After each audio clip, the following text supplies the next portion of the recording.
ڈھونڈنے سے پہلے یہ سمجھنا بہت ضروری ہے کہ یہ انٹرویو کس ماحول میں وائرل ہوا، یعنی پوڈ کاسٹنگ کا یہ جو نیا دور چل رہا ہے اس کا اثر کتنا گہرا ہوتا جا رہا ہے۔ دیکھیں، آج کل پوڈ کاسٹ صرف انٹرٹینمنٹ نہیں رہے، بلکہ یہ ایک بہت اہم پلیٹ فارم بن گئے ہیں۔ یہ وہ جگہ ہے جہاں لوگ وہ کھری اور بے باک باتیں سننے آتے ہیں جنہیں اکثر مین سٹریم میڈیا میں جگہ نہیں ملتی، مطلب وہ کہانیاں اور وہ زاویے جو عام طور پر ہم تک نہیں پہنچ پاتے۔ اور اسی نئے غیر فلٹر شدہ میڈیا کے دور میں ایک ایسا انٹرویو سامنے آیا جس نے گفتگو کے پرانے طور طریقوں کو چیلنج کر دیا۔ جی ہاں، وہی وائرل انٹرویو جو ہماری آج کی اس ساری بات چیت کا مرکز ہے۔ اس گفتگو کی سب سے خاص بات تھی اس میں شامل دو شخصیات۔ ایک طرف ریحام خان، جو اپنے بے باک صحافتی انداز اور سماجی مسائل پر کھل کر بات کرنے کے لیے جانی جاتی ہیں، اور دوسری طرف حکیم شہزاد، جن کی پہچان ہی ان کا غیر روایتی تجزیہ اور گہری سوچ ہے۔ ان دو بالکل مختلف ذہنوں کا ایک ساتھ آنا ہی اس گفتگو کی بنیاد بنا۔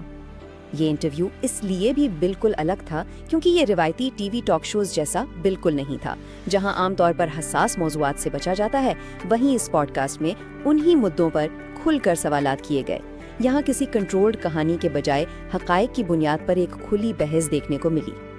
تو آخر وہ کون سی باتیں تھیں جنہوں نے اتنا ہنگامہ کھڑا کر دیا؟ آئیے ذرا اس وائرل گفتگو کے چند اہم ترین نکات پر ایک نظر ڈالتے ہیں۔ دیکھیں، یہ گفتگو صرف سیاست کے ارد گرد نہیں گھوم رہی تھی، نہیں، اس کا دائرہ بہت وسیع تھا۔ اس میں میڈیا کے مستقبل، پاکستانی معاشرے کی بدلتی ہوئی سوچ اور سب سے بڑھ کر اس بات پر گہرائی سے بحث ہوئی کہ یوٹیوب اور پوڈ کاسٹ جیسے نئے پلیٹ فارمز کس طرح عوامی رائے کو ایک نئی شکل دے رہے ہیں۔ اور اس ساری بحث کے بیچ میں ایک بہت ہی اہم سوال اٹھایا گیا: معلومات کے اس ڈیجیٹل سیلاب میں ایک عام انسان سچ اور شور کے درمیان فرق کیسے کرے؟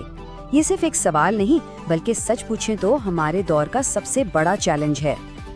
تو ہم نے یہ تو دیکھ لیا کہ بات کیا ہوئی، لیکن اس کا اصل مطلب کیا ہے؟ کیا یہ صرف سوشل میڈیا کا ایک وقتی شور تھا، یا یہ کسی بہت بڑی تبدیلی کی پہلی جھلک ہے؟ آئیے اس کا تھوڑا گہرائی میں جا کر تجزیہ کرتے ہیں۔ اچھا، ایک نظریہ تو یہ ہو سکتا ہے کہ یہ سب کچھ بس ایک وقتی ہنگامہ تھا، سوشل میڈیا کا ایک ٹرینڈ جو کچھ دنوں میں خود ہی ختم ہو جائے گا۔ لیکن دوسری طرف، کیا یہ بھی ممکن ہے کہ یہ انٹرویو اس بات کا اشارہ ہو کہ اب عوامی گفتگو کا انداز بدل رہا ہے؟